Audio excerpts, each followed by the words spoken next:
This episode of the LCTV News is brought to you by North Shore Community College, Leo Inc.,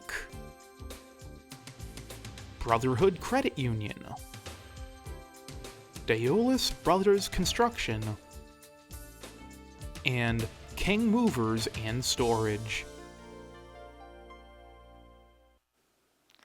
Good morning, Lynners, and thank you for tuning in to another episode of the LCTV News. I'm Dani Vittori, and this week, headlines are all over the board, ranging from holiday fundraisers to news from the courts. Lynn athletes are making their marks as playoff season fast approaches, rounded out by an interview with the YMCA and Lynn Music Foundation about their new performing arts initiative. Here's the news for Friday, October 18th, 2024.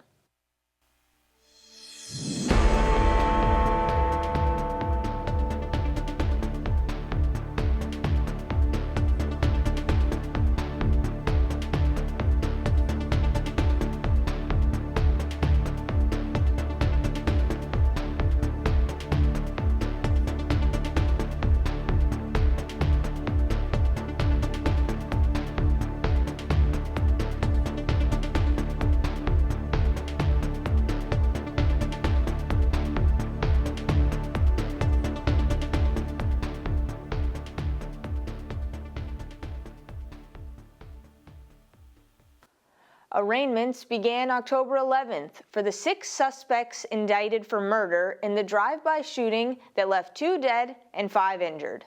All 6 were indicted with 2 counts of murder by a grand jury last month. The 6 defendants were also each charged with 1 count of assault and battery with a dangerous weapon causing serious bodily harm and 4 counts of assault and battery with a dangerous weapon. In Essex County Superior Court last Friday, Darwin Batista, 20 of Lynn, pled not guilty to both murder charges and the 5 counts of assault and battery. Leonardo Espinoza, 15 of Lynn, was charged as a youthful defendant, also entering pleas of not guilty for the 2 murder and 5 assault and battery charges. Both were ordered to be held without bail and are scheduled to return to court on November 21st for a pre-trial conference. The remaining 4 defendants will be arraigned in Superior Court at a later date. The Catholic Charities Food Pantry is the recipient of $50,000 in state fiscal year 2024-25 funding. Since their inception in 2022, the pantry has served more than 8,000 clients, and that number continues to grow exponentially, especially following COVID-19, according to the Director of Food Pantries, Christine Keller.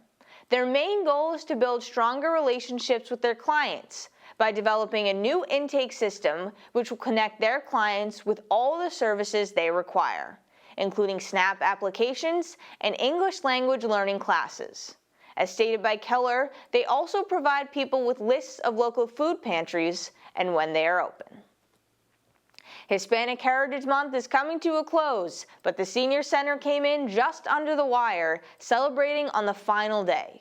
Representing countries from the Dominican Republic to Venezuela and everywhere in between, those in attendance got a taste of the many cultures these countries represent. This included a live reading from Julia Alvarez's book, Afterlife, lunch featuring tamales, and dancing.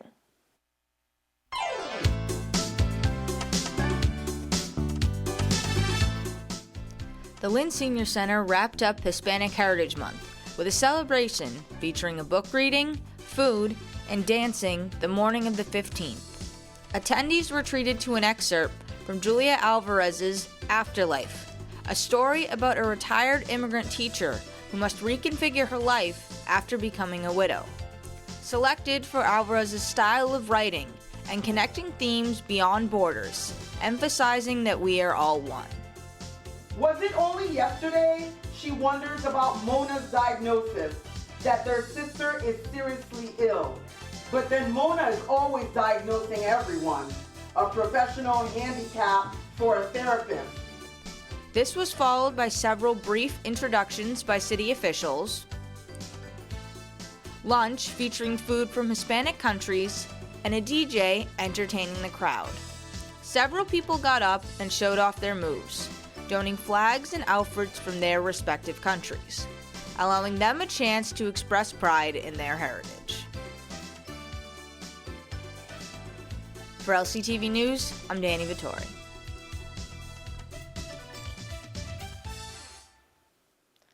It may only be October, but the holiday season is fast approaching. To this end, Salvy the Florist's Christmas Tree Fundraiser is back for their 10th year. This fundraiser began in 2014 to support the Wyoming Little League, when the owner of Salvy's son played for the team. Since then, it has expanded and will benefit a dozen organizations this year, with $10 from every tree purchase going back to one of these groups. Trees are balsam, ranging from 6 to 13 feet, and customers can either fill out or bring in a donation form. They will arrive the week of November 25th, and Salvy offers free local delivery. For a full list of organizations being supported, visit lyntv.org. 5 railroad bridge underpasses in the city are getting a makeover to the tune of $100,000 for the installation of lighting, creating safer travel conditions for both pedestrians and vehicles. The MBTA owns the bridges, but Lynn is funding the project, which includes new service on National Grid telephone poles, as well as installing junction boxes, conduits, fixtures, and wiring on the bridges. The underpasses are located on Silsby Street, Blossom Street, Chatham Street, Commercial Street, and Eastern Ave. Work on the Silsby Street underpass was completed last week, with the remaining 4 still underway. Wayne Alarm Systems paired up with Boston Children's Hospital to host a community blood drive on the 17th. Drawing 50 people and online signups alone, this was a way for people to give the gift of life in a time when blood is in short supply. So we're holding a blood drive with the Boston Children's Hospital. We've got a blood bus outside, and we've got about 50 people that should be donating today. Everybody that comes, they donate, they get a t-shirt from the Boston Children's Hospital, and then they get a prize here. There's snacks for everybody here, snacks on board, but ultimately by the end we should have about 50 pints of blood donated. So this is the second time we've done this here, and it's something that we're looking to do possibly every 6 months, but at least once a year at the very least. So it's been a very successful event so far. I'm always happy to give. Help save a life. So there is a major blood shortage, and most people who can give don't. So it's very, very important for people to donate blood. It's not even just blood too. Some people are eligible to donate power reds and they don't even realize it. So I think it's important. If anybody looks on the website, there's always local blood drives almost everywhere in the area, and like I said, there's a major shortage. So donating blood is very, very important. It could save a life, and it's one of the most selfless acts that you can do.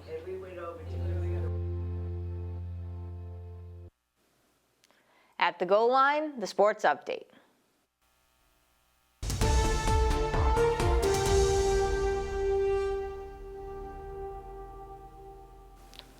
A showdown between the 16th-ranked Bulldogs and 28th-seeded Malden came down to the 4th, where English held on for a 26-13 victory, their 5th straight.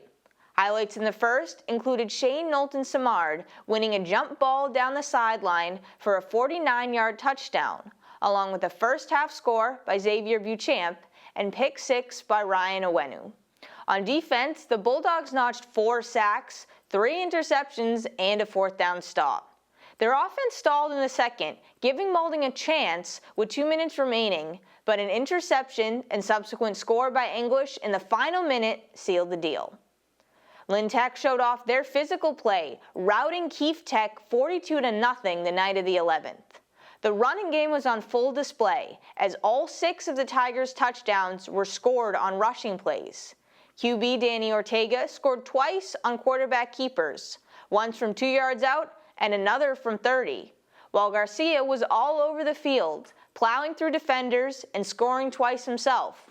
Lynn had tight defense for the entire night, forcing 3 and outs on Keefe's first 2 possessions. They also grabbed a fumble in the second to stall any momentum for Keefe.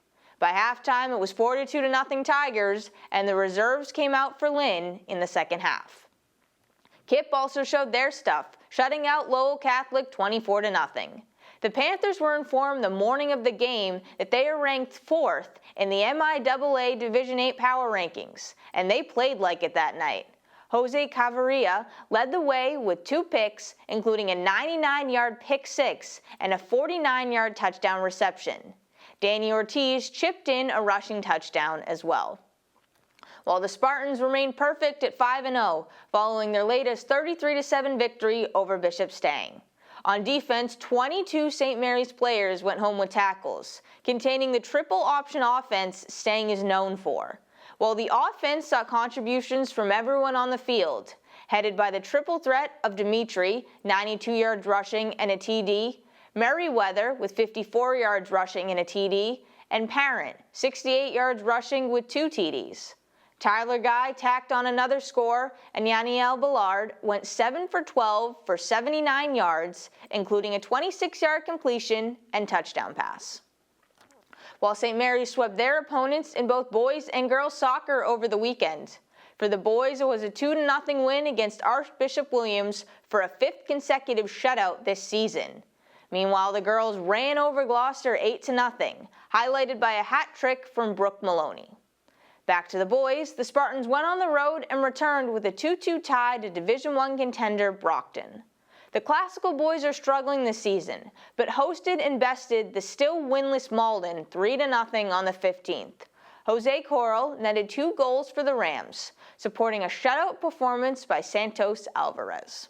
The girl Rams dealt with Malden easily 5-1, in large part due to a hat trick by Mia Papazoligu. Tati Lazo and Dulce Juarez also got in on the action with a goal apiece, behind a 4-save performance by Megan Baker. Turning to volleyball, no home court proved to be no issue, as Classical traveled to Chelsea and swept the hosts 3-0 on the 16th. Mia Pinto again led the way with 2 aces, 16 digs, and an assist. A city matchup on the 16th pitted St. Mary's against Kip, with the Spartans coming out on top 3-1 behind a strong performance by Valeria Murillo, who registered 9 service points, 5 kills, and 10 assists.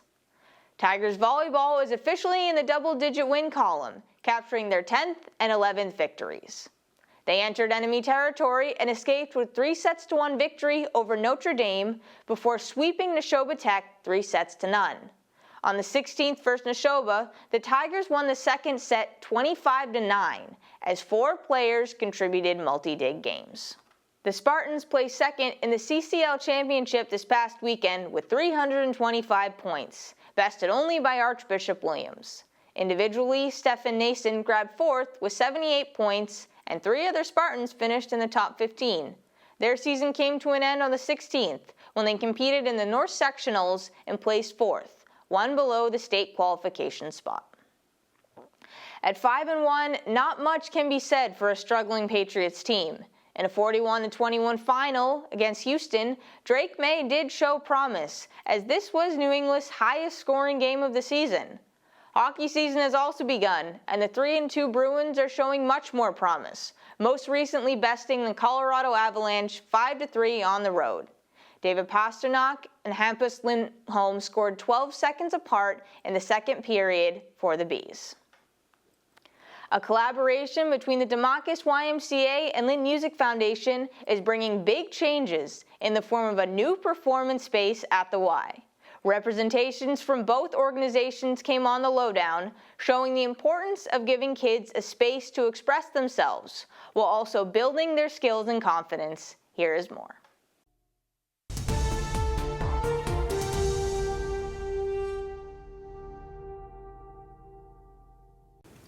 Hello and welcome back to the Lynn Lowdown. I'm Dani Vittori, and today we have on a representative from both the Demakes YMCA and Lynn Music Foundation. I want to thank you for joining us today. Thank you for having us. Okay, great. Thank you. Excited to be here. Yeah, so would you first just mind introducing yourselves and what organization you represent, please? Of course. My name's Karina Teixeria. I am the Senior Executive Director at the Demakes Family YMCA. And I'm Edwin Cabrera, the Executive Director of the Lynn Music Foundation. So we're here today to talk about your partnership and really the growing music and performing arts that the YMCA is offering. Would you mind just giving a little overview of how this partnership really came about, how it started? We at the Lynn Music Foundation actually were reached out to by the YMCA. They were looking for community partners that had to do with music. They have an exciting project with the Performing Arts Center that they're developing, and they wanted to make sure that they're reaching out to the community and partnering with certain aspects of the community, such as the music. And they were like, "Who do we reach out?" Well, they called us. And I'll ask a little bit, there was a live series, so you started doing something over the summer. Would you mind telling the audience a little bit about that? Yeah, sure. So we wanted to just get some excitement going on at the YMCA. Yeah. Obviously, the YMCA offers a variety of different offerings and workshops and classes. We wanted to do something that excited the musicians and the kids who are interested in music. So we did a YMCA live series. Essentially, we invited local bands, musical guests to come at the YMCA. We had them perform in the atrium, the cafe area of the YMCA, and also on the rooftop, and invited a bunch of kids to enjoy the show. Yeah, it does. That sounds pretty awesome. And I'll ask you, Katrina, you have a very exciting project going on. You're going to have a brand new performing arts center. Can you tell us a little about that? Yes, we are really, really excited. So as we're kind of focusing on our youth development center, we're looking at adding other features to support our young people and their development, and we couldn't think of something better than music and performing arts as we're thinking about all the benefits that come from that for youth. We currently, as he shared, have a music studio, but it probably fits around 7 to 12 young people, depending on their age and size. So we're excited that we're going to be able to expand this space and serve way more kids. We're going to have a student center. We'll also have an instrument lending library. We're going to be doing classes. We're going to have a theater. So really a state-of-the-art music performing space. So we're very excited about bringing that to the community. That sounds incredible. And what's the timetable on that currently? So we are looking at a target date of March 2025, so really soon. Mm-hmm. So that's coming right up. I'm excited for it. And Edwin, I know you'd mentioned with this large expansion, you could even start teaching classes or getting a little more specific depending on what kids might be interested in. Yeah, so we were discussing musical tracks. So some kids, for example, are into digital music making. There's a lot of kids, especially in Lynn, that like to listen to hip hop music. So what we do is we wanted to make sure we incorporate that into the musical curriculum. So we have digital music production for kids, but also some kids like to sing and dance. And so we have singing and songwriting for kids. We have drumming and percussion, and also we have strings, ukulele, that type of stuff, so kids can learn how to play the guitar, the bass.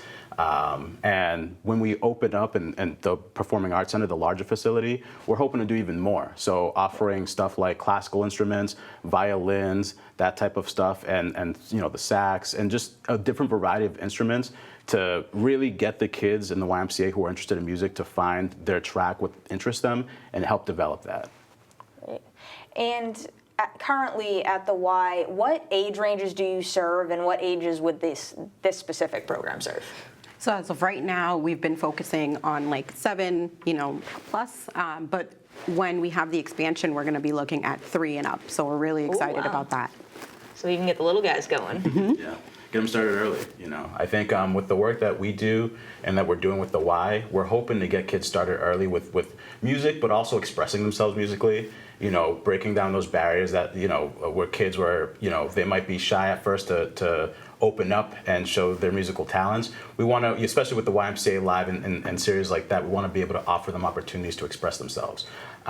My hope is that these kids, they start early as they can. They go through the YMCA music program. When they get older and they're 18 plus and they're making their way around the music scene in Lynn, they're coming to a venue like the one we have downtown Lynn, the Neil Rantoval Theater, and can continue their music programming there and keep developing the arts and culture in the community. I think what we're doing with the YMCA and also the Lynn Music Foundation, that's what we're developing, a really strong presence with music in the city of Lynn. You were mentioning how you said you want kids to get more confident, mm-hmm. maybe performing in front of others. And why do you think that's so important, just in music and also in general, to introduce them to that so early on in their lives? Well, certainly, right, a life skill, it's really important to have. It builds their confidence. It's important to have that safe space to do so. I think the other wonderful piece about this is that many of the young people that are currently taking, the music lessons, they know each other, right? They're in after-school programs, so they're having lots of, safe spaces in different ways, whether it's STEM or, team building and physical activity, and now also the addition of music. So I think it really sets them up for their future.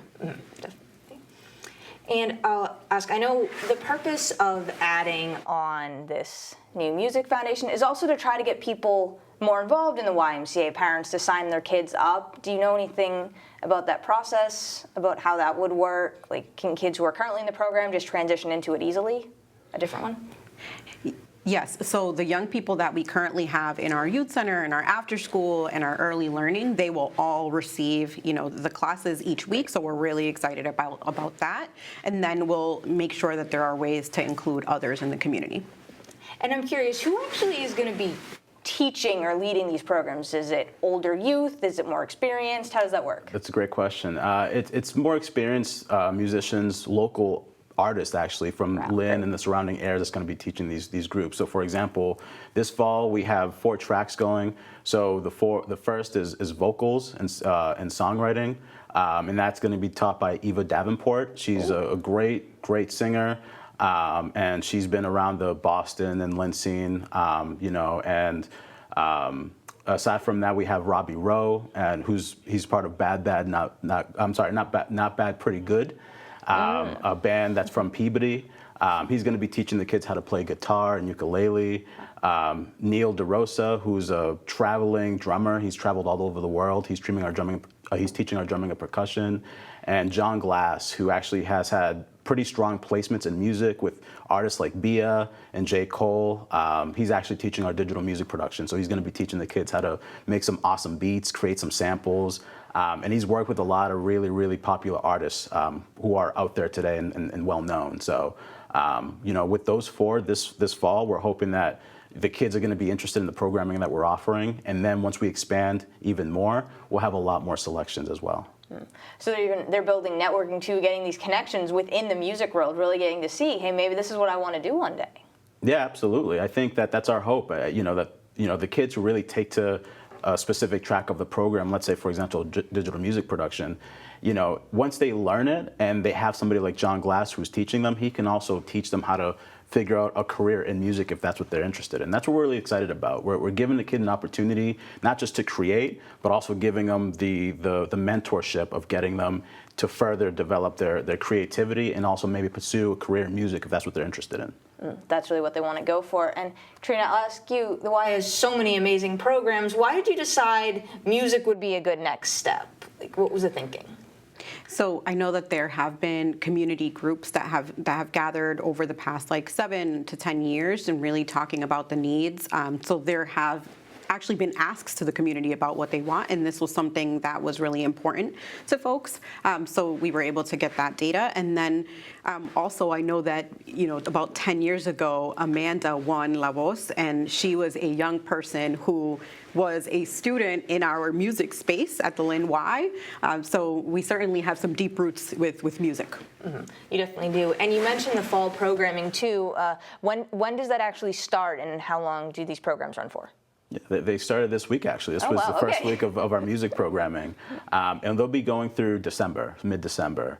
And so, for people who are interested in, reach out to the YMCA, get your kids enrolled, and we'd love to see them in the program. Great. I said it all sounds just so amazing. I do have to wrap up in a moment, but was there anything else that I hadn't touched upon that you wanted to make sure you mentioned? No, I think we covered it on mine. Yeah, I think that's really it. We're just really excited to partner with the YMCA. We're really excited about the programs that we're offering, and also developing some of the things that we have in mind with the Performing Arts Center. I think it's going to be an overall really exciting project for the city of Lynn, and I think it's going to be able to provide something great for the youth that's involved in the YMCA, but also something great as far as the musical community, developing that in the city of Lynn. So yeah, I'm very excited to see this new space, and I love what you're doing as the collaborative effort. It's so great for the youth in the community, and I want to thank both of you for coming on again to really talk about it. Thank you. Thank you. Thank you. Anytime. And once again, I'm Dani Vittori. This has been the Lynn Lowdown, and we'll see you next week with more guests.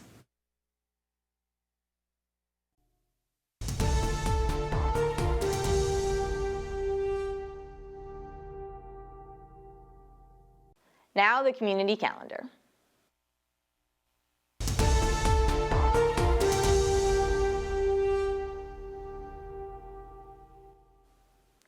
Join the Latino Support Network, the Neighborhood Developers, and JGE Architects for an informational session about a future affordable housing development on High Street, taking place at Girls Inc., 50 High Street from 6 to 7:30 p.m. on October 22nd. Attendees will learn more about the project, how to stay connected throughout the process, and be given the chance to provide feedback to the developers. There will be English to Spanish translations and light refreshments served. The following night, also from 6 to 7:30 p.m., head down to the Lynn Public Library to celebrate Massachusetts STEM Week with Lynn Labs. Registration for this event is not required, but it is recommended. Participants will get the chance to complete several hands-on activities and learn more about what the community biology Lynn Lab has to offer. This event is family-friendly and open for all ages. If you have not gotten your flu shot yet, the Lynn Public Health Department is hosting a series of flu vaccination clinics. Next up, they will be at Marshall Middle School, 100 Brookline Street, from 4 to 7 p.m. on October 23rd. Both regular and high doses are available. Interested parties can go online or call the Public Health Department to schedule an appointment. Health insurance is not required for vaccination, and wheelchair services will be available. New this year, there will also be blood pressure and diabetes screenings, weight measurement, and community organizations with resources. That brings us to the end of another news broadcast. Stay up to date with all the latest happenings and events in the city, including voter information in the next few weeks, by following us on social media at Lynn Community Television. For staff and member content, information on how to become a member yourself, or press releases, visit lyntv.org. For all things video, from event coverage to special programming, head to Lynn Community Television on YouTube. I'm Dani Vittori, this is the LCTV News, and we will see you next week. This episode of the LCTV News is brought to you by North Shore Community College, Leo Inc., Brotherhood Credit Union, Daolis Brothers Construction, and King Movers and Storage.